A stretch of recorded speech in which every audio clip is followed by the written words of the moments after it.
Midnight hit, and she still wasn't there.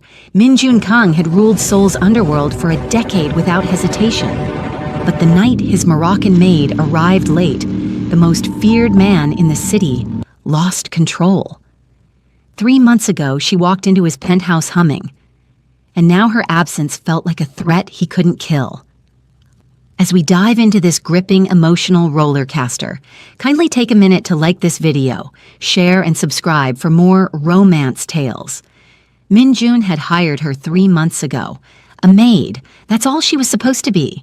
Yasmin El Amin walked into his life on a Tuesday morning with olive skin glowing against her modest uniform, dark curls escaping her ponytail, and eyes that held galaxies he wanted to explore.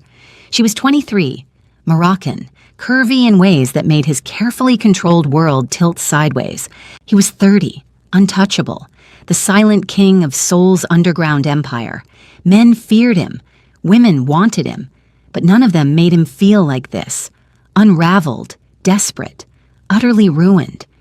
She'd been cleaning his study when he first truly saw her.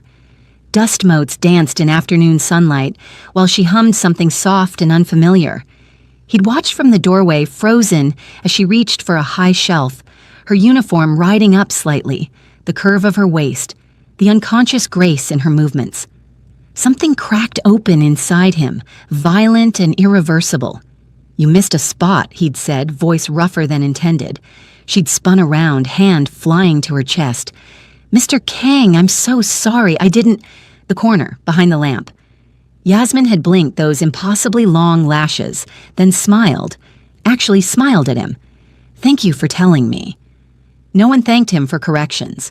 No one smiled when he pointed out their failures, but she did, genuine and warm, and Min Jun felt the ground shift beneath his expensive shoes. "Is there anything else?" she'd asked, already moving to fix the oversight. "No, continue." He'd left before he could say something foolish, but the image of her smile had branded itself into his memory. That night, lying in bed, he'd replayed the moment obsessively, the musical lilt of her accent, the way her eyes had sparkled with genuine appreciation rather than fear or calculation. She was different, dangerously different. Later that evening, he'd increased her salary without explanation, assigned her exclusively to his private floors, told himself it was because she was thorough, professional, efficient, not because he needed her near, not because her absence made rooms feel empty. The next morning, she'd brought him tea unasked, perfectly steeped, exactly how he preferred it, though he'd never told her. "My mother always said you can tell a lot about a person by how they take their tea," Yasmin had murmured, setting the cup on his desk. She was usually right. "Your mother sounds wise." She was. Past tense. Sadness flickered across her features before she smoothed it away. "Will there be anything else, Mr. Kang?" "Min Jun," he'd corrected. "Just Min Jun." Her eyes had widened. "That wouldn't be appropriate, sir." "I'm making it appropriate." "Then, no, Min Jun. Nothing else." The way his name sounded in her accent, soft, careful, like prayer, had haunted him for days. Over the following week, Min Jun had found himself restructuring his entire schedule around her presence. Morning meetings pushed later so he could watch her arrive. Afternoon calls taken from home instead of the office. Evening work stretched into night so she wouldn't leave before he could see her one last time. It was madness. He recognized it, but recognition didn't cure him. He'd learned her patterns. She always arrived 15 minutes early, used those minutes to organize her supplies with meticulous care. She hummed when she thought she was alone, Moroccan songs he didn't recognize but found himself straining to hear. She took her lunch break at exactly 1 o'clock, sitting in the small staff room with a book she never seemed to finish because she was too busy staring out the window, lost in thoughts he desperately wanted to know. A few days later, he'd found her in the library dusting shelves with meticulous attention. Rain drummed against floor-to-ceiling windows. She'd paused at a collection of Arabic poetry, fingers hovering over the spines. "You read Arabic?" Min Jun had asked from behind her. Yasmin had jumped, hand flying to her throat. "I'm sorry, I shouldn't have—" Do you read it? My father taught me. Her voice went soft. Before he passed. Minjun had pulled the book from the shelf, handed it to her. Borrow it. Sir, I couldn't. You can. You will. She'd taken it, cradling the volume like something precious. Her fingers had traced the embossed title with reverence. Thank you. Tell me your favorite line. Tomorrow. Tomorrow? When you return it. Yasmin had studied him, confusion and curiosity warring in her expression. You want me to return it tomorrow, but it's quite long. Then you'll have to start reading tonight. The smallest smile had tugged at her lips. Is this how you treat all your staff, Mr. Kang? No, he'd answered, honest and raw. Just you. Her breath had caught.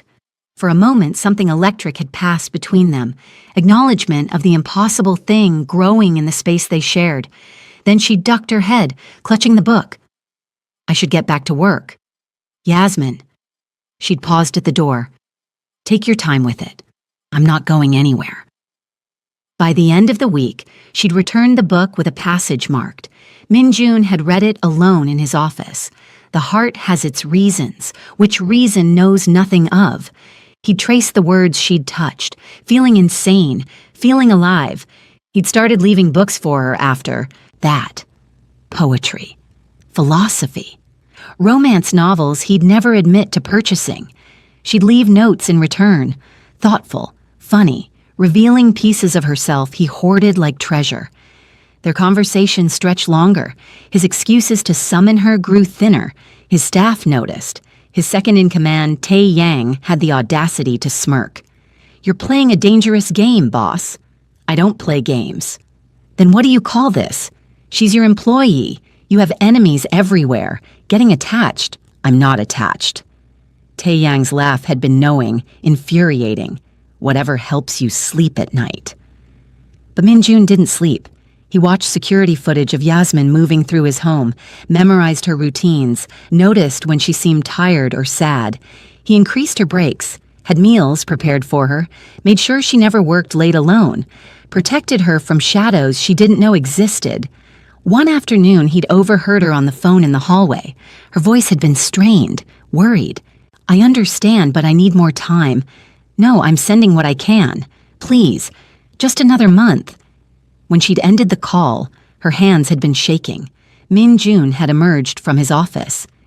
Is everything all right? Yasmin had startled, wiping quickly at her eyes. Yes, of course, I'm sorry. I didn't mean to take personal calls during work. I don't care about that. You're upset. It's nothing. Family matters. Family in Morocco? She'd nodded, surprised he'd remembered. My aunt. She's been taking care of my younger cousins since their parents died. Money is tight. Minjun had pulled out his phone, typed rapidly. What's the amount? I'm sorry. How much does she need? I couldn't possibly... You can. Consider it a bonus for exceptional work. Mr. Kang, that's too generous. Minjun.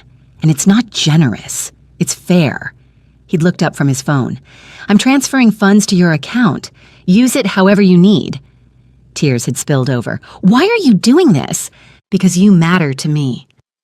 The confession had hung between them, raw and undeniable. Yasmin had stared at him, lips parted, breath quick. I don't understand you. I don't understand myself anymore, not since you.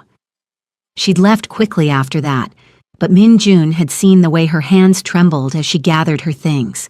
He'd affected her. The knowledge had been intoxicating and terrifying in equal measure. The following day, she'd sought him out in his office. I wanted to thank you properly for yesterday. No need. There's every need. She'd stepped closer, and Min Jun had forced himself to remain seated, to maintain some semblance of control. That money will change their lives. My aunt was crying when I called her. She kept saying prayers of gratitude. I'm glad I could help. Why did you really do it, Min Jun? He'd looked at her then, this woman who'd somehow become the center of his universe, and decided on honesty. Because seeing you hurt made me want to destroy whatever caused it. Because your happiness has become more important than my own. Because I'm falling for you and I don't know how to stop. Yasmin had gripped the edge of his desk. "You can't say things like that." "Why not?" "Because I'm your employee. Because there's a power imbalance. Because this is inevitable." He'd stood slowly. "Because that's what it feels like to me. Like we were always going to end up here, in this moment, pretending we don't feel what we feel." "I don't know what I feel." "Liar." She'd flinched. "Even if I did feel something, it wouldn't matter. You're Min-Jun Kang. I'm a maid from a refugee background who cleans your floors. This isn't a fairy tale." "No," he'd agreed, moving around the desk. "It's better. It's real. Real doesn't mean possible. Let me prove you wrong." "How?" "Have dinner with me. Tonight. Not as employer and employee, as two people trying to figure out what this is." Yasmin had backed toward the door. "I can't." "Can't or won't?" "Does it matter?" "Yes." She'd paused, hand on the doorknob. "I'm scared, Min-Jun, of what you make me feel, of what could happen if I let myself want this. I've lost everyone I've ever loved. I can't, I won't, survive losing you too." "Then don't lose me, choose me." "It's not that simple." "It is exactly that simple." But she'd left, and Min-Jun had stood in his office, fists clenched, knowing he'd pushed too hard and not hard enough. That evening, he'd found a note on his desk in her handwriting. "The wound is the place where the light enters you." Rumi. He'd held that note for hours, understanding the message. She was wounded, scared, but considering the light, considering him. The previous evening, he'd returned from a meeting bloodied and furious. A deal gone wrong. A rival family making moves. Violence had been necessary, swift, brutal. He'd entered through the private entrance, hoping to clean up before anyone saw. But Yasmin had been there, organizing his closet, as requested. She'd gasped at the blood on his shirt, his split knuckles. "What happened? Are you hurt?" "It's not mine." "You're bleeding." "Yasmin." But she'd already rushed to his bathroom, returned with first aid supplies. "Sit." "I don't take orders in my own home." "Tonight you do." Her hands had been gentle, cleaning his wounds with practiced efficiency. "My brother used to get in fights. I learned young." "Where is he now? Your brother?" Her hands had stilled. Gone, like everyone else. Min-Jun had caught her wrist, forcing her eyes to his. "Not everyone leaves." "Everyone leaves, Min-Jun. Eventually. I won't." "You don't even know me." "I know enough. I know you take your coffee with too much sugar. I know you hum when you're nervous. I know you rearrange my books by color when you think I'm not watching. I know you cry in the bathroom sometimes and pretend everything's fine. I know—" "Stop." Her voice had cracked. "Please stop." "Why?" "Because I'm nothing. I clean. Your floors. We're not. You're everything." The words had torn out of him, savage and true. And I'm losing my mind trying to pretend otherwise. Yasmin had pulled away, gathering supplies with shaking hands. "I should go." "Stay." "I can't." "Why not?" "Because you scare me." She'd looked at him then, eyes bright with unshed tears. "Not because of what you do, because of how you make me feel." She'd left before he could respond, and Min-Jun had sat in the silence, fists clenched, knowing he'd revealed too much and not enough. Now she was late. 30 minutes late. His calls went to voicemail. His messages remained unread. Possibilities cycled through his mind, each worse than the last. Accident. Danger. Enemies who'd discovered his weakness.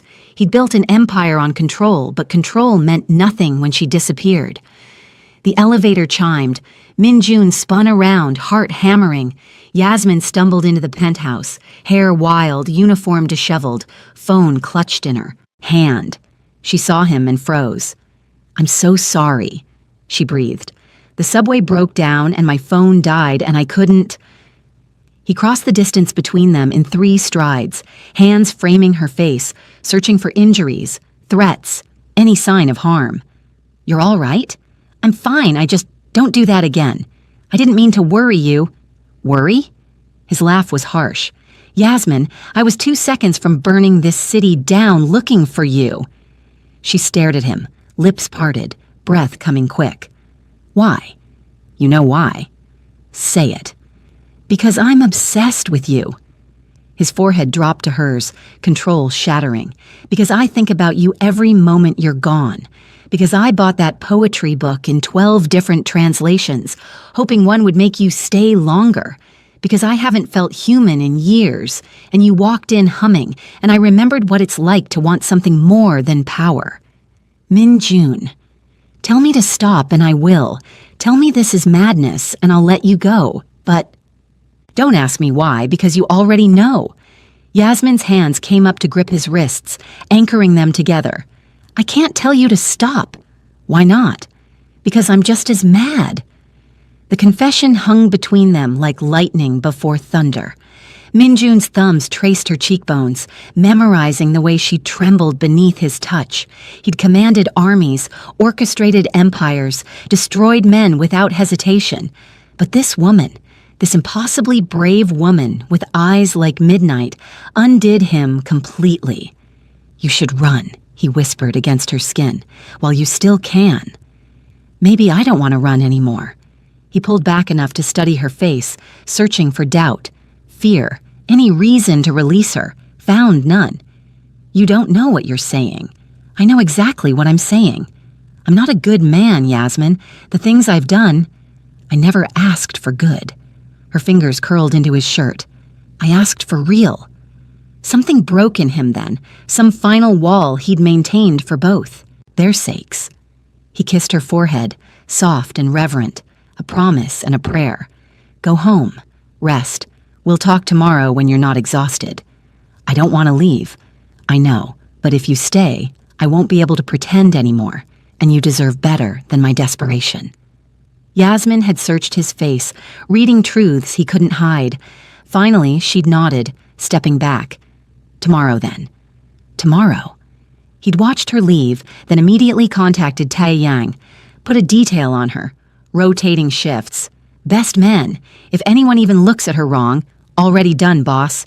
Had them in place for weeks. Weeks? You think I didn't notice? You're not exactly subtle. Min-Jun had ended the call, poured himself a drink he didn't want, and stood at the window watching the city until dawn. Sleep was impossible. His mind replayed every moment. Her trembling hands, her whispered confession, the way she'd gripped his wrists like he was her anchor. She felt it too, this impossible, dangerous thing growing between them. Later that evening, Min-Jun had sat in his study, replaying her words. I'm just as mad. She felt it too, this impossible, dangerous thing growing between them. He should end it, should transfer her to another property, another country, anywhere safe from the darkness that cloaked his life. But selfishness won. It always did when it came to her. He'd pulled up the security footage from earlier, watched her stumble into his penthouse disheveled and panicked, the fear on her face when she'd seen him. Not fear of him, fear for disappointing him. The distinction mattered. It mattered so much that his chest ached with it. His phone had buzzed. Tai Yang. She's home safe, building secure, men in position. Min-Jun had typed back, good. Report anything unusual. Boss, you need to sleep. I'll sleep when she's here. That's not healthy. I don't care. He'd set the phone down and returned to work, drowning himself in numbers and strategies, because thinking about tomorrow, about what her confession meant, about what he wanted to do about it, was too overwhelming. The next morning, Yasmin had arrived precisely on time, wearing a dress instead of her uniform, pale blue cotton that brought out the warmth in her skin. She'd stood in his kitchen doorway, nervous and determined. I'm not working today, she'd announced. Min-Jun had looked up from his coffee, heart stuttering. Oh? I called in. Told them I needed a personal day. Why? Because you said we'd talk, and I don't want to talk to my boss.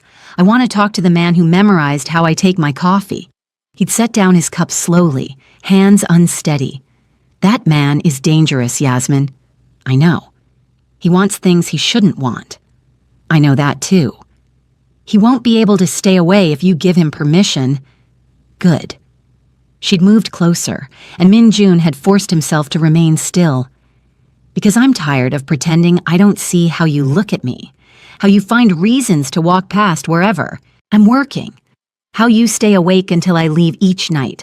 I'm tired of lying to myself about what this is. And what is this?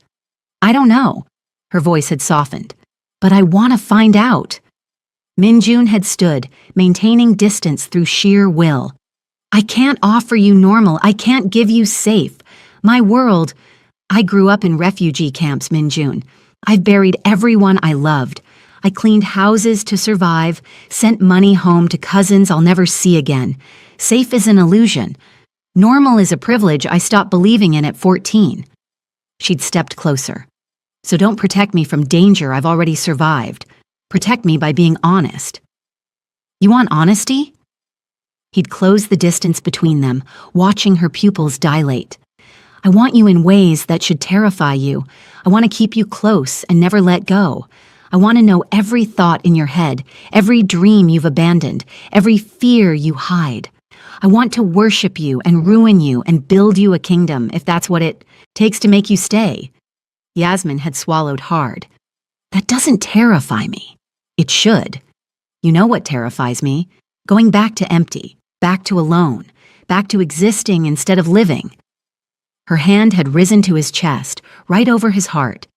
I'm terrified you'll wake up and realize I'm not worth this intensity, that I'm just a girl who cleans floors and dreams too big. You're not just anything. He'd covered her hand with his, pressing it firm against his heartbeat. And if I wake up, it'll be next to you. The words had landed between them, heavy with implication. Yasmin's eyes had widened. Min-jun, I'm not saying this to pressure you, I'm saying it because you asked for honesty. And honestly, I've already decided. You're mine. I'm yours. However long it takes you to believe it. That's a big claim. It's a true one.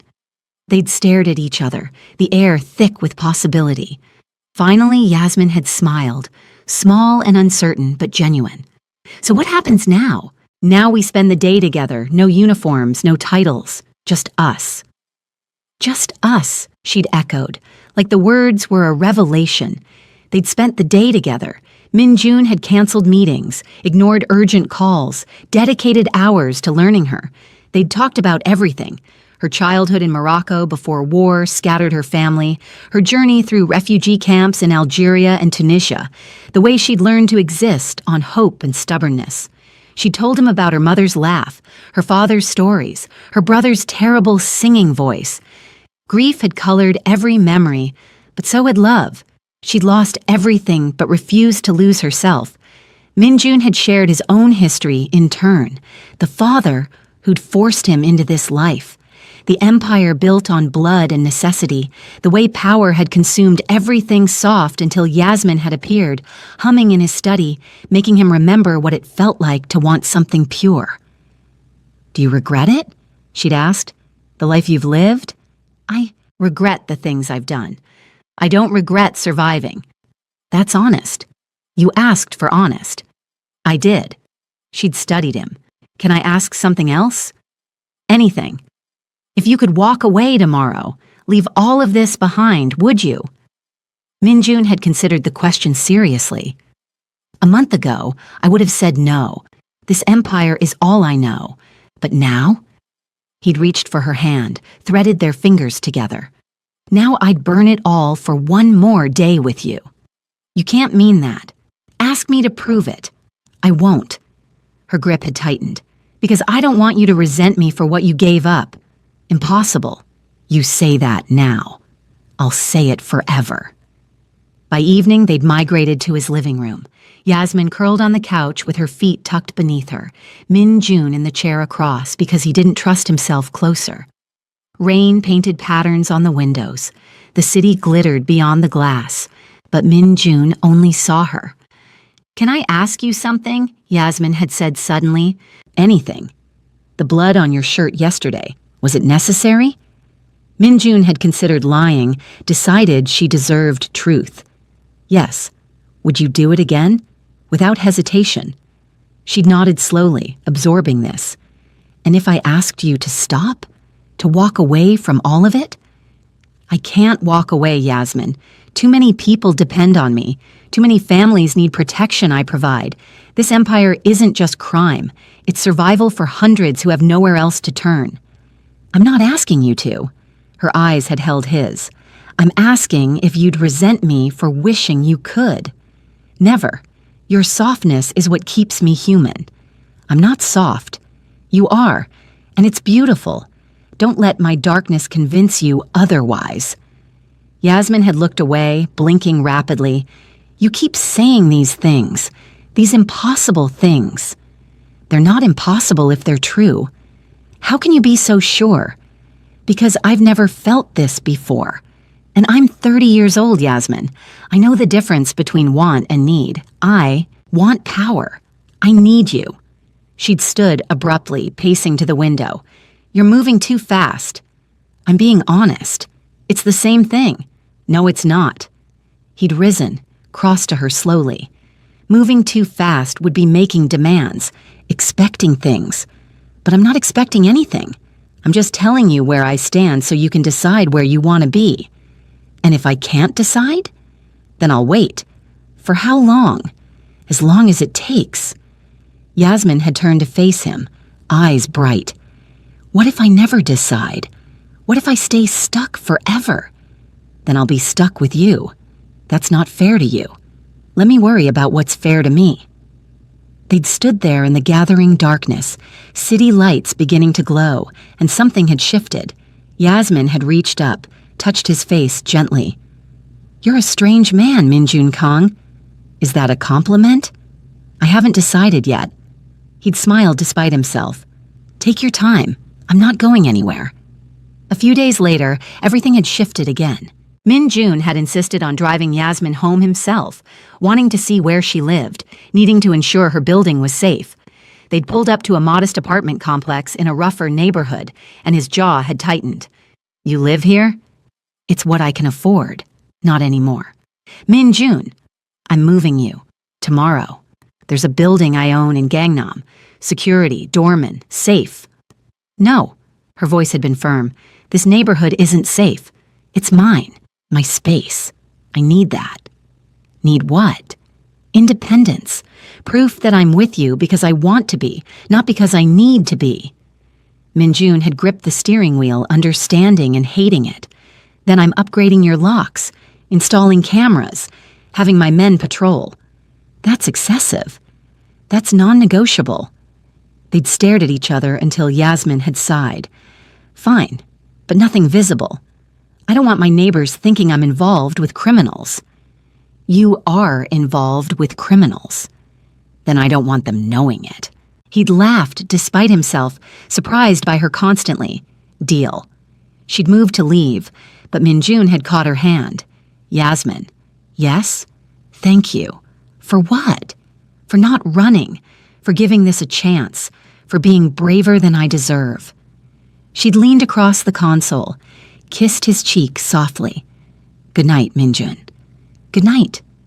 He'd watched her enter her building, waited until he saw lights in her apartment, then called Taeyang. I want full security on her building. Cameras, patrols, monitoring. By tomorrow. Already coordinating it, boss. And Taeyang, yeah? Thank you for not questioning this. You're my friend before you're my boss. I want you happy. She makes you happy. Min had sat in his car for another hour, watching her window, feeling something dangerous and wonderful taking root in his chest. Hope. After years of existing in shadows, he was beginning to hope.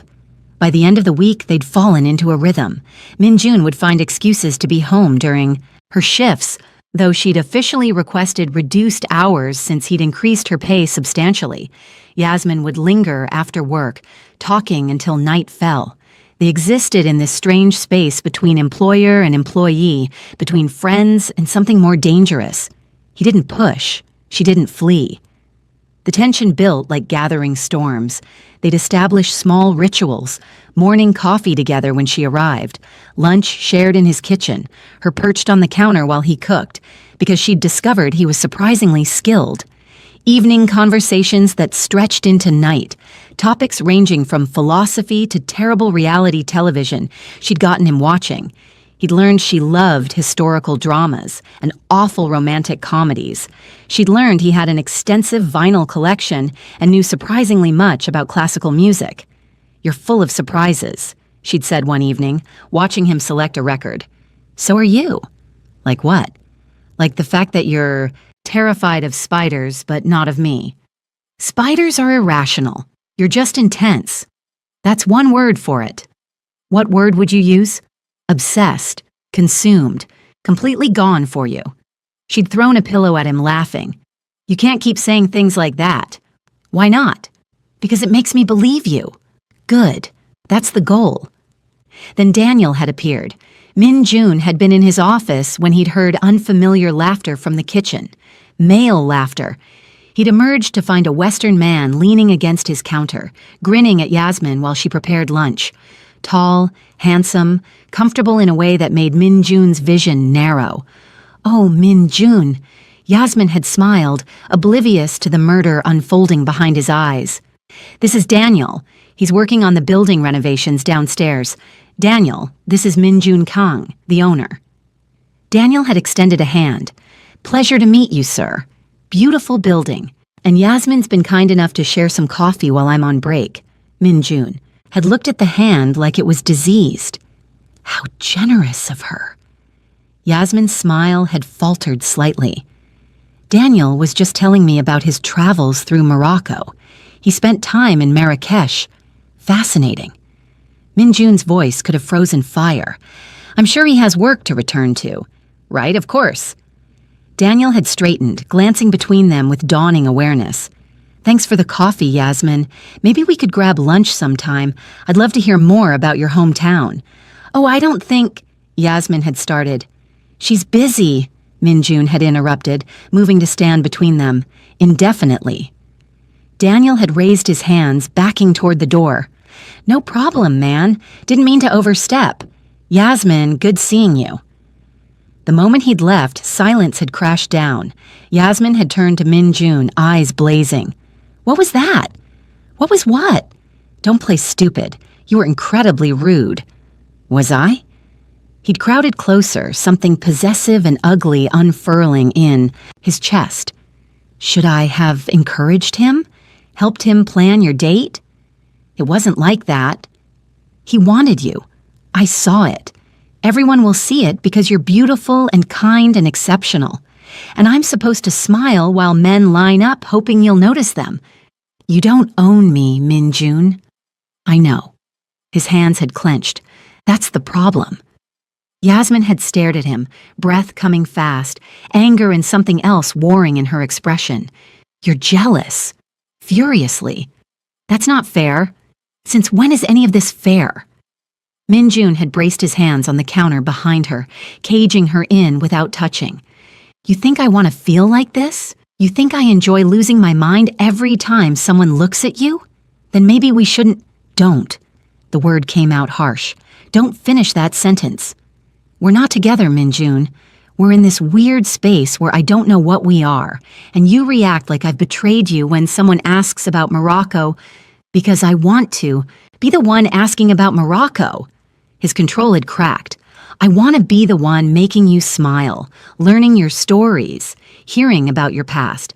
I want every version of you, the one who hums while working, who argues with me about poetry, who looks at me like maybe I'm not completely damned, but I'm trying to be patient, trying to let you come to this in your own time. And then some renovation worker thinks he can what? Be friendly? Have a conversation? Want you." Yasmin had searched his face and something in her expression had softened. "And if he does want me, if other men do, what then?" "Then they learn very quickly why crossing me is a terminal mistake. You can't threaten everyone who finds me attractive. Watch me." She'd laughed then, short and sharp. "This is insane." "Yes." He'd leaned closer, drawn by gravity he couldn't fight. "But you knew that already. I'm going home." "Yasmin, no, I need space to think. We need boundaries before this gets more complicated." "It's already complicated." Then we need to uncomplicate it. She ducked under his arm, grabbed her bag. I'll see you Monday. Don't run. I'm not running. I'm breathing. She'd left, and Min-jun had stood in his kitchen, furious and terrified, and utterly lost. The apartment had felt cavernous without her. He'd poured himself a drink he didn't want, stood at the window, watching the city, and wondered when exactly she'd become the only thing that mattered. Tae-yang had appeared minutes later, letting himself in with the key Min-jun had given him years ago. Want to talk about it? No. Want to destroy something? Tempting. She's good for you, you know, keeps you human. She's leaving. She walked out angry. That's not leaving. That's caring enough to be hurt. Tae-yang had moved to stand beside him, both of them looking out at Seoul. Give her space. Let her see you'll respect her boundaries. What if space means losing her? Then she was never yours to lose. But I don't think that's what this is. What is it then? Fear. She's terrified of how much she feels, and you're terrified she'll realize you're not worth it. You're both running scared, just in different directions. Min-jun had looked at his oldest friend. When did you become wise? Someone has to be. You're too busy being dramatic. Despite everything, Min-jun had smiled. I hate you. No, you don't. Now stop moping and figure out how to prove you're serious without being suffocating. But space felt impossible when Yasmin consumed every thought. Min-jun had thrown himself into work, dismantling a rival operation with surgical precision. Blood and business, the language he understood. Yet even in the violence, he'd thought of her. Soft hands, fierce eyes, the way she'd said his name like it meant something. He'd wanted to call, text, show up at her door. Instead, he'd channeled his energy into action. Her building's security was upgraded overnight, new locks installed, cameras positioned with military precision. His men briefed on patrol routes and threat assessment. If he couldn't be with her, he'd at least ensure she was protected. The next morning, flowers had appeared at Yasmin's apartment. Not roses, too obvious. Orange blossoms and jasmine, fragrant and delicate, Moroccan in origin. The card had read simply, "Patience is easier when I know you're safe." She hadn't responded, but she hadn't sent them back either. Min-jun had taken it as a small victory. 2 days later, he'd learned from his security detail that a package had been delivered to her apartment. Books, 3 of them. All Moroccan authors she'd mentioned loving but couldn't afford. The delivery slip had been blank, but Yasmin would know. That evening, his phone had buzzed. Yasmin, you're impossible. Relief had flooded him. Min-jun, is that a complaint? I haven't decided yet. Take your time. I'm patient. Since when? Since you. A long pause. Then, thank you. For the flowers. For the books. For respecting my space even though I know it's killing you. Min-jun had stared at that message for 10 minutes before responding. How do you know it's killing me? Because I know you, even when I wish I didn't. Do you wish you didn't? Another long pause. No, that's the problem. Yasmin. Yes? Can I see you? I'm not ready yet. Okay, tell me when you are. You'll really wait, however long it takes. A few days later, Min-jun had learned from security that Yasmin had attended a cultural festival. He'd reviewed footage obsessively, watching her dance, laugh, exist in spaces he couldn't enter. She'd worn traditional clothing, looked radiant, moved with a grace that made his chest ache. A Moroccan man had asked her to dance. She'd agreed. Min-jun had watched them move together, her body fluid and graceful, and wanted to burn the world. But he'd done nothing, sent no threats, made no moves. Because she'd asked for space, and he was trying to be better than his worst instincts. It had been the hardest thing he'd ever done. On the 6th day, Min-jun had been in a meeting when Tae-yang had interrupted. Boss, you need to see this. I'm busy. It's about Yasmin. Min-jun had been out of his chair in seconds. What happened? Is she hurt? She's fine, but she's here, in the lobby, asking to see you. The world had tilted. Send her up. She said she'll wait until you're finished. Send her up now. 3 minutes later, the elevator had chimed. Yasmin had stepped into his penthouse wearing jeans and a simple sweater, hair pulled back, face uncertain. She'd looked beautiful and nervous and real. "Hi," she'd said softly. "Hi? Can we talk?" Always. They'd moved to the living room, sat on opposite ends of the couch, close but not touching. Yasmin had twisted her hands in her lap. "I've been thinking," she'd started. "About?" "Everything. You, me, this thing between us that I keep trying to rationalize. And I can't rationalize it. It doesn't make sense. The age difference, the power imbalance, your world, my fears, none of it makes sense." Minjun's heart had sunk. "I understand. I'm not finished." She'd turned to face him. "It doesn't make sense, but it's real. You're real. The way you look at me, the way you've respected my space, even though I know it's been torture, the way you protect me without smothering me, it's real, and I'm tired of fighting it." Hope had flared, dangerous and bright. "What are you saying?" "I'm saying I want to try. Really try. Not this halfway thing where we pretend we're not falling for each other. I want all of it. Your intensity, your obsession, your impossible promises. I want to see if we can make this work." "Yasmin, but I need you to be patient with me. I need you to understand that I'm going to be scared sometimes, that I'm going to pull back when it gets too intense, that I'm going to need reassurance even when it seems obvious." Minjun had closed the distance between them, taken her hands in his. "I can do that. Can you really? Because I know you're used to controlling everything. And I can't be controlled, Minjun. I need to be chosen. Then I choose you, every day, every moment, in every way that matters." Tears had spilled over. "Promise me something. Anything. Promise me that if this doesn't work, if I'm too broken or you realize I'm not enough, promise me you'll tell me. Don't just disappear. Don't make me wonder. You're not broken, and you're more than enough." He'd cupped her face, wiped her tears with his thumbs. "But yes, I promise. Complete honesty, even when it's hard." "Okay." She'd taken a shaky breath. "Okay. Can I kiss you now?" A watery laugh. "You're asking permission?" "Always." "Then yes, please." He'd kissed her soft and slow, pouring months of longing into it. Yasmin had melted against him, hands fisting in his shirt, and Minjun had felt everything click into place. This was what he'd been missing his entire life. Not power or fear or respect. Just her. Just this.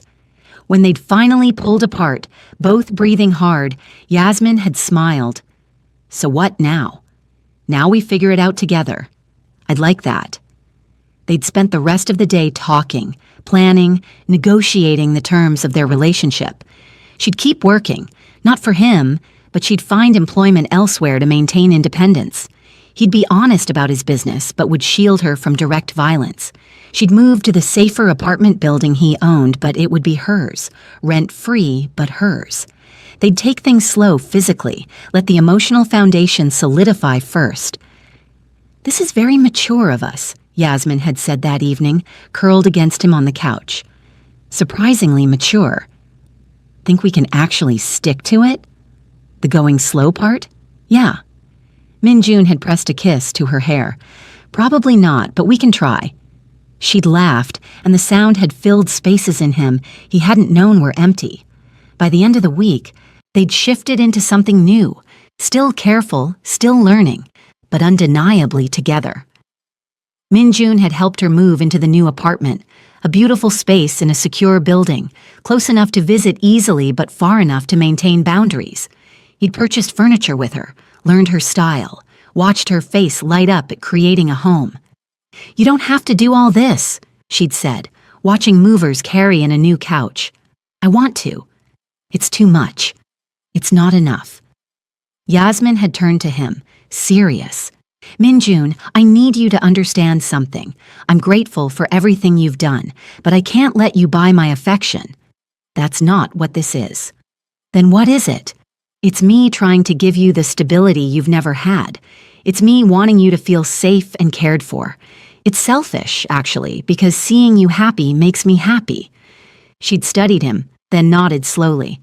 Okay, but I'm paying for groceries. Deal. And utilities. Yasmin. Non-negotiable. I need to contribute. He'd wanted to argue, but the set of her jaw had told him this mattered. Fine. Groceries and utilities. Everything else is mine. That's not exactly balanced. Life isn't balanced. Get used to it. She'd kissed him to shut him up, and Min-jun had decided letting her win was worth it. The following week, Yasmin had started a new job at a boutique hotel. Better hours, better pay, work she enjoyed. Min-jun had wanted to buy her the hotel just so she'd never have to work again, but he'd restrained himself. She needed purpose beyond him. He understood that, even if he didn't like it. One evening, she'd come home exhausted but smiling. Min-jun had been waiting in her apartment. She'd given him a key, called it a big step, kissed him until he'd forgotten why keys mattered. Rough day? He'd asked, pulling her into his arms. Long day, good day. She'd buried her face in his chest. This smells like you. I've been here a lot. I noticed. I like it. Yeah? Yeah. Feels like home. Something had seized in his chest. Home. She'd called him home. Min-jun had tilted her face up, kissed her slowly. Move in with me. Yasmin had pulled back. What? Move in with me.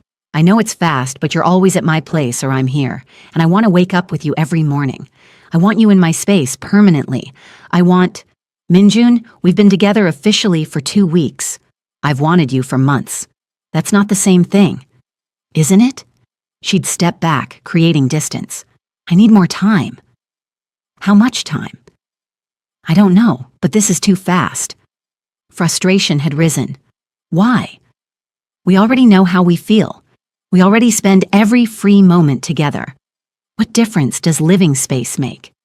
Because once I move in, there's no going back. Because I need to be sure this is forever, not just intense. It is forever. You can't know that. Yes, I can. He'd caught her hands. I've never been more sure of anything in my life. That's because you're used to deciding things and making them happen. But relationships aren't business deals, Min-jun. They take time. He'd wanted to argue, to push, to make her see reason. But Tae-young's words had echoed, respect her boundaries. So he'd nodded instead. Okay, we'll wait, but I'm going to keep asking. I know. She'd smiled despite herself. And eventually, I'll say yes. When? When I'm ready. Can I get that in writing? She'd laughed, and the tension had broken. They'd ordered food, watched terrible television, existed in the space they'd carved out together. And if Min-jun had held her a little tighter that night, neither of them mentioned it. But the peace hadn't lasted. The call had come 3 days later. Min-jun had been in a meeting when Tae-yang had burst in, face grim. We have a situation. What kind? Yasmin kind. The room had tilted. What happened? Someone leaked photos. You and her together, at her apartment, at restaurants, everywhere. They're threatening to go public if we don't pay. Min-jun's blood had frozen. Who? Still tracing. But boss, if this gets out, she becomes a target. Everyone will know she matters to you. How long until they publish? 24 hours, maybe less. Find them, now. Already on it, but you need to tell Yasmin. She deserves to hear it from you. Min-jun had driven to her apartment, mind racing. His enemies were numerous, but most knew better than to touch what was his. This was either a new player or someone with a death wish. Either way, they'd made a fatal mistake. Yasmin had opened the door in work clothes, smiling until she saw his face. What's wrong? We need to talk. She'd let him in, and Min-jun had told her everything. His enemies, the leaked photos, the danger now stalking her because of him. Yasmin had listened quietly, face draining of color. So I'm a target now, she'd said when he finished.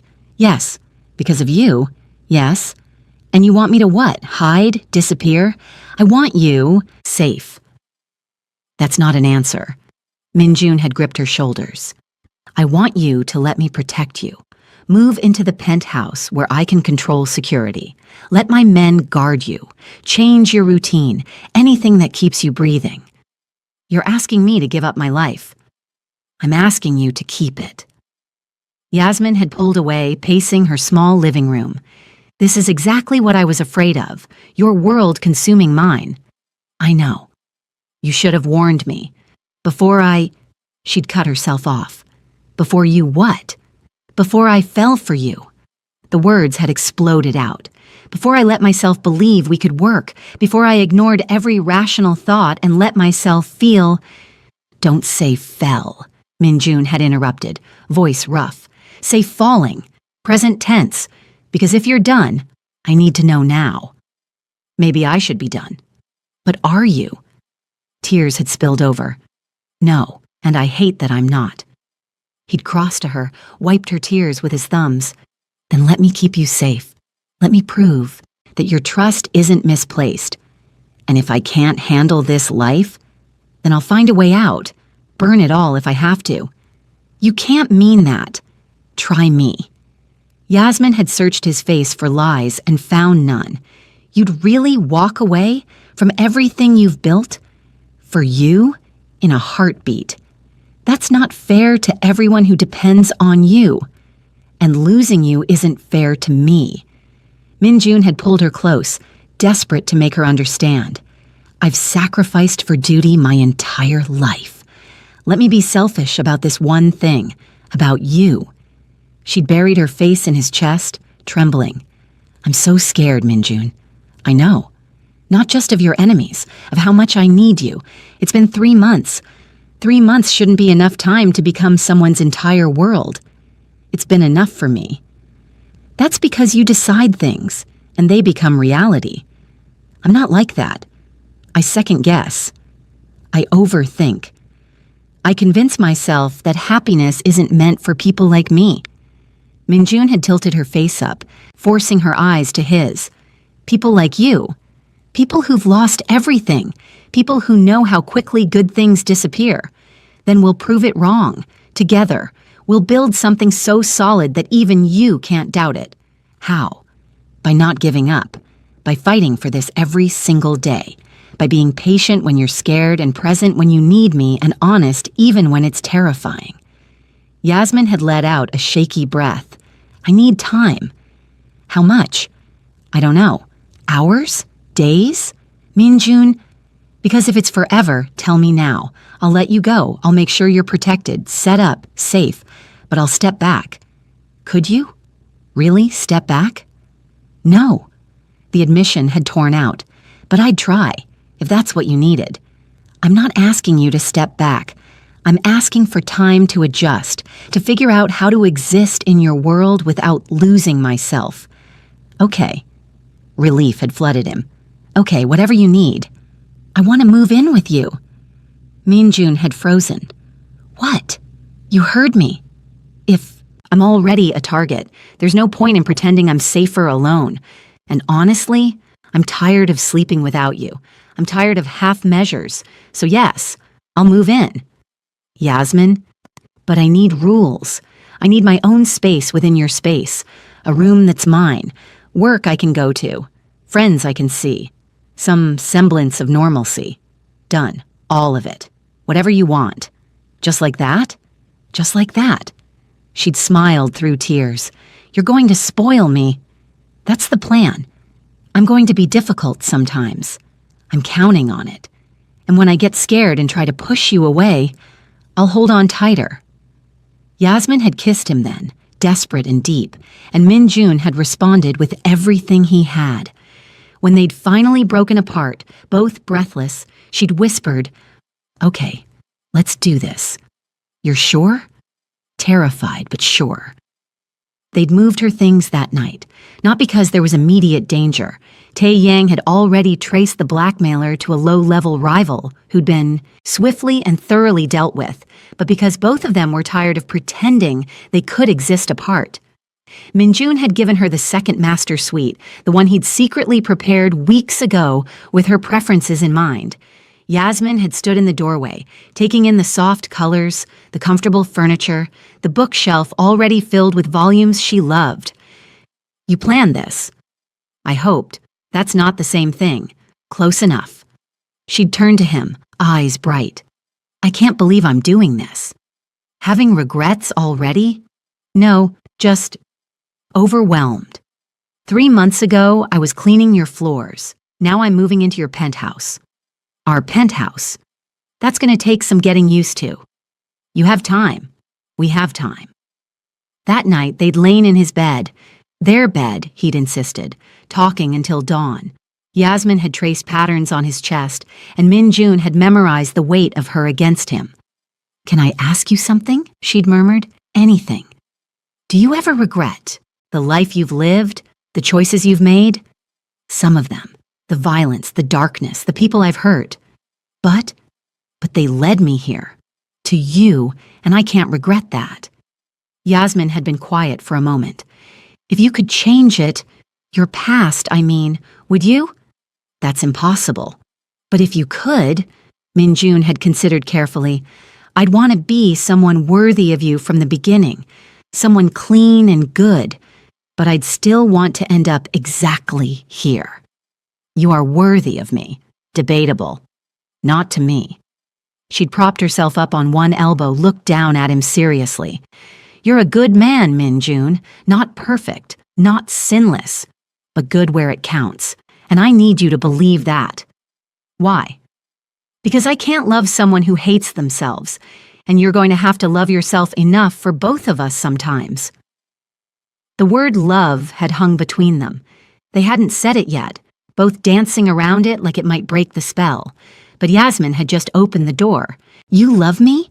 Min-jun had whispered. "Terrifyingly much." "Since when?" "Since you bought me Moroccan flowers because roses were too obvious. Since you let me make decisions even when you wanted to control everything. Since you've respected every boundary I've set while making it clear you're not going anywhere. I love you too. Completely. Impossibly." "I know." She'd smiled, soft and sure. "You tell me every day without saying it. How? The way you look at me, the way you listen when I talk, the way you've rearranged your entire life to make space for mine. Love isn't always loud, Min-jun. Sometimes it's just present." He'd pulled her down for a kiss, slow and deep, letting his actions speak what words couldn't fully capture. They'd made love that night, tender and reverent, taking their time to learn each other.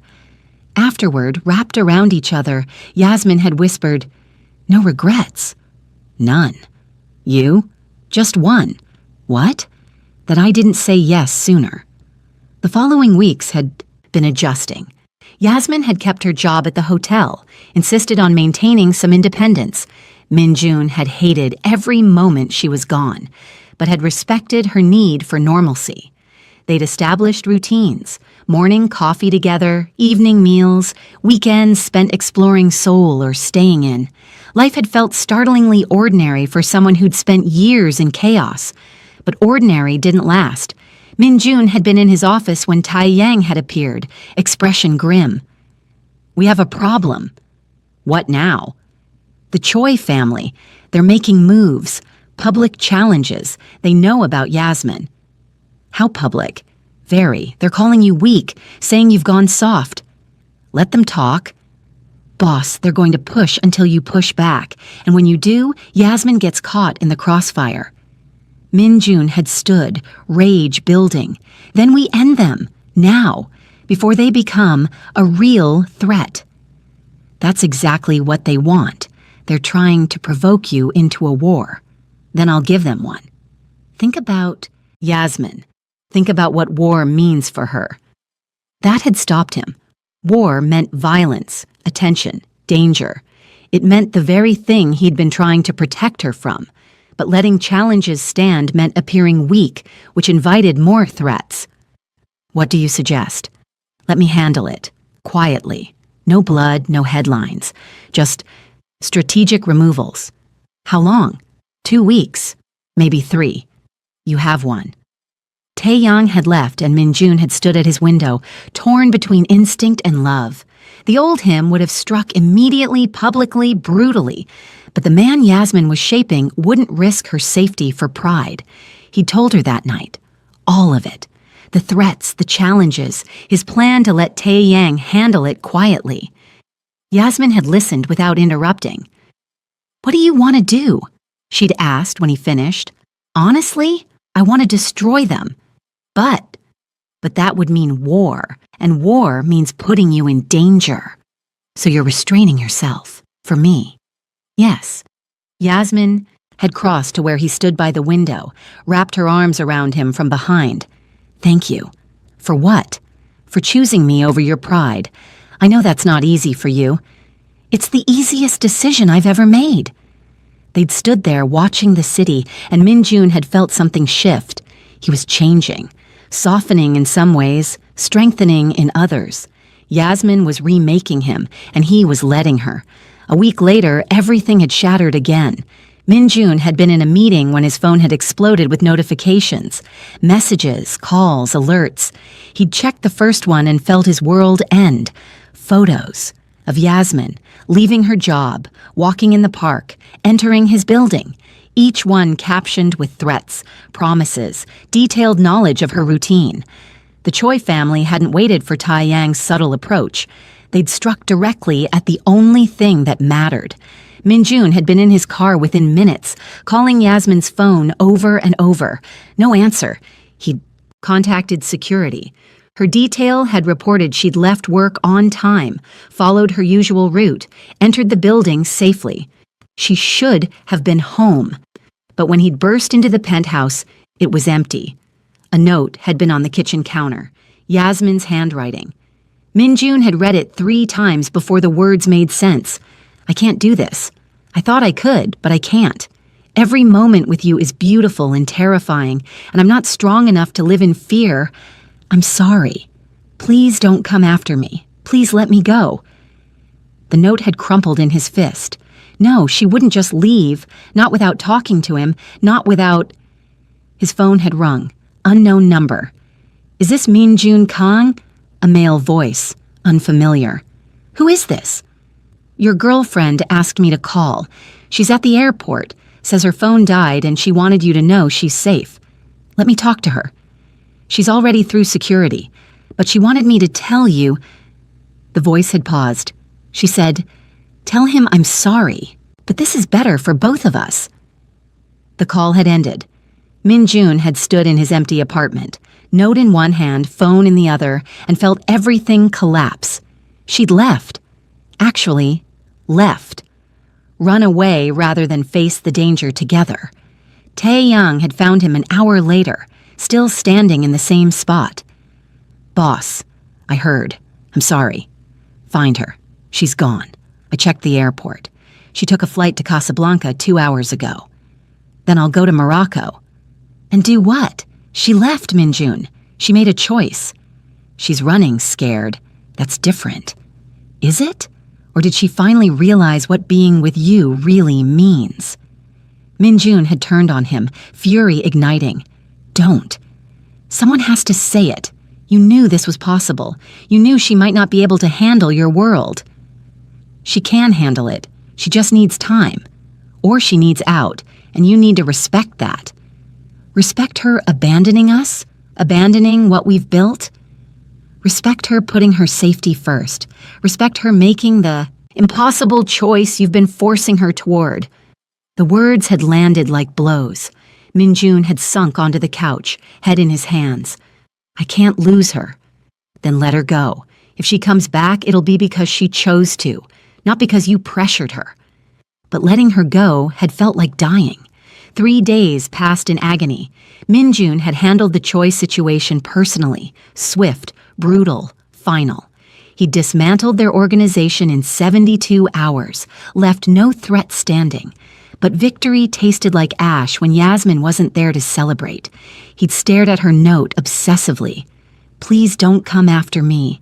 She'd asked for one thing, the only thing, and he was tearing himself apart trying to honor it. On the 4th day, Tai Yang had appeared with news. The situation in Morocco. "What situation?" "Yasmin, she's in danger." The world had stopped. "Explain." "The Choi remnants, they found out where she went. They're making moves." "How close?" "Too close." Min-jun had been packed. Within the hour. Tae-young had tried to stop him. "Boss, she asked you not to come." She asked me not to follow her. She didn't ask me to let her die. She's going to be furious. I don't care. She can hate me from a distance as long as she's breathing. The flight to Casablanca had been the longest of his life. Min Jun had coordinated with his contacts in Morocco, arranged transportation, gathered his best men. By the time they'd landed, he'd had a location. Yasmin was staying with her aunt in a residential neighborhood. Min Jun had approached the modest house at dawn, alone despite his team's protests. He'd knocked on the door. Yasmin had opened it. Her eyes had gone wide, cycling through shock, anger, and something that might have been relief. "What are you doing here?" "You're in danger." "What?" "My enemies found you. They're coming. I'm taking you somewhere safe." "I don't—" "Now, Yasmin." His voice had been steel. "We don't have time to argue." She'd seen something in his face that convinced her. Within 10 minutes, she'd grabbed essentials, kissed her tearful aunt goodbye, and followed him to the waiting car. His team had moved them to a secure apartment in Marrakesh. High-rise building, multiple exits, armed guards. Once inside, Yasmin had rounded on him. "You can't just show up and uproot my life." "I can when that life is in danger. This is exactly what I was trying to avoid. Your world following me everywhere. Better alive in my world than dead in yours." They'd stared at each other, fury and fear crackling between them. Finally, Yasmin had collapsed onto the unfamiliar couch. "Why did you come?" "I asked you not to." "You think I could stay away knowing you were in danger?" "I left, Min Jun. I ran away. I'm a coward." "You're scared. There's a difference." "Is there?" She looked up at him, eyes red. "Because I feel like a coward. I feel like I abandoned everything we built because I couldn't handle the pressure." Min Jun had knelt before her, taken her hands. "You're not a coward. You're surviving, like you've always done." "But I don't want to just survive anymore. I want to live. With you, and I thought running would make that possible. But all I've done is think about you every second." "Then come home." "What if it's not safe?" "I've eliminated the threats. Completely. The Choi family is gone. Anyone who knew about you is gone. I've burned bridges, called in every favor, and spent the last 4 days making sure you could come home without fear." Yasmin had stared at him. "You destroyed them." "Yes, because of me." "Yes, Min Jun. I told you I'd burn my empire down for you. Did you think I was exaggerating?" "I thought you were being dramatic." "I was being literal." She'd started crying then, and Min Jun had pulled her close, let her sob into his chest. When she'd finally quieted, she'd pulled back to look at him. "I'm sorry I ran. I'm sorry I gave you reason to. It wasn't your fault. It was. I knew the dangers and I selfishly kept you anyway. I wanted to be kept." She'd cupped his face. "I love you. I should have said it more. I should have trusted that we could face anything together. I love you too, more than anything, more than everything. Take me home. You're sure?" "Completely sure." They'd stayed in Marrakesh for another week, not out of necessity, but because Yasmin had wanted to show him her homeland. Min Jun had met her extended family, learned about her childhood, walked streets that had shaped her. She'd taken him to markets bursting with color and spices, shown him the ocean where she'd played as a child, shared pieces of herself he'd treasure forever. On their last night, they'd stood on the rooftop of their temporary apartment, watching the sunset over Marrakesh. Yasmin had leaned into him, content. "I'm ready," she'd said softly. "For what?" "Everything. Marriage, life, whatever comes next." Min Jun had turned her to face him. "Are you proposing?" "Maybe. Are you accepting?" "Absolutely." He'd pulled a ring from his pocket, a simple band with a Moroccan design he'd commissioned during their week there. "But I'd rather ask properly." Yasmin's eyes had filled with tears as he'd knelt. "When did you—" "The day after we arrived. I knew then I wasn't leaving Morocco without a promise." "You're impossible." "Is that a yes?" "Yes, yes, you impossible man, yes." He'd slipped the ring on her finger, kissed her, until the world disappeared. When they'd finally broken apart, Yasmin had laughed through tears. "We're really doing this. We really are. Your family will be furious. Your organization, my organization works for me, not the other way around. And I don't have family beyond Taeyang. You're it now. You're everything." They'd married in Seoul 3 weeks later. Small ceremony, just close friends, and Taeyang as witness. Yasmin had worn traditional Moroccan clothing for part of the day, Korean hanbok for the rest, honoring both their cultures. Min-jun had barely heard the vows, too focused on the woman in front of him, promising forever. The months that followed had been adjustment. Min-jun had transitioned more of his business legitimate, stepping back from the darkness that had defined him. It would take years to fully extract himself, but he'd started the process. For Yasmin, for their future. They'd settled into marriage with surprising ease. Yasmin had kept working, found purpose in hotel management, was considering opening her own boutique hotel someday. Min-jun had supported every dream, provided capital and connections without controlling outcomes. They'd learned to balance independence and partnership. 6 months into marriage, Yasmin had woken up sick, 3 mornings in a row. She'd taken a test almost casually, then stared at the positive result for 10 minutes. Min-jun had found her sitting on the bathroom floor, test in hand. "What's wrong?" She'd looked up at him, eyes wide. "I'm pregnant." The world had stopped, then restarted in Technicolor. "You're sure?" "Very sure." "How long?" "About 2 months, I think." Min-jun had sunk to the floor beside her, pulled her into his arms. "How do you feel?" Terrified, excited, overwhelmed. All reasonable responses. "You're not upset." "Why would I be upset? We didn't plan this. We've only been married 6 months." "Yasmin." He tilted her face up. "I've wanted everything with you since the moment you smiled at me in my study. A baby is just the next part of forever." She'd cried then, hormones and relief and joy all mixed together. "I love you. I love you too. Both of you." Min-jun had pressed his hand to her still flat stomach, feeling wonder and terror in equal measure. A child, his child, their child. The responsibility was staggering, but looking at Yasmin, his wife, his partner, his entire world, he knew they'd figure it out together. The pregnancy had been relatively easy. Yasmin had glowed, belly growing steadily. Min-jun had been insufferably protective, driving her crazy with worry. She'd threatened to ban him from doctor's appointments if he didn't stop interrogating every medical professional they encountered. "I'm pregnant, not fragile," she'd said after he tried to carry her up a single flight of stairs. "You're carrying my child. That makes you precious." "I was precious before. Even more so now." She'd rolled her eyes but kissed him anyway. Their daughter had been born on a Tuesday morning, 7 pounds and furious at the world.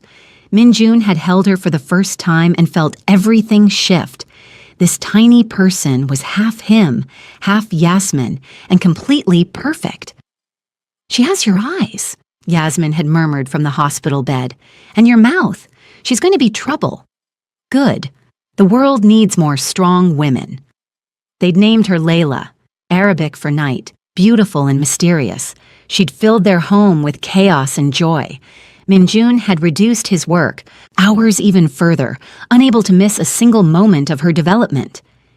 Yasmin had watched him with their daughter one evening, Min-jun reading stories in terrible voices, Layla giggling, and felt complete. This man who'd terrified her with his intensity now used that same intensity to love their family. He transformed himself, not because she'd demanded it, but because he'd wanted to become someone worthy of what they were building. "What are you thinking?" Min-jun had asked, noticing her staring. "That I'm glad I didn't stay away." "Me too. And that you were right. About?" "Love conquering everything. Fear, danger, all of it." Min-jun had settled Layla in her crib, then crossed to Yasmin, pulled her close. "We conquered it together." "Together," she'd agreed. They'd stood in their daughter's nursery, wrapped around each other, and both understood the same truth. The journey had been messy, terrifying, and worth every moment. They'd chosen each other repeatedly through danger and doubt, and built something neither had thought possible. Some loves burn fast and fade, others simmer slow and last forever. Min-jun and Yasmin's had done both, ignited instantly, then matured into something deep and unshakable. And as they watched their daughter sleep, they knew one certainty. This was home. This was always home, and they'd never let it go.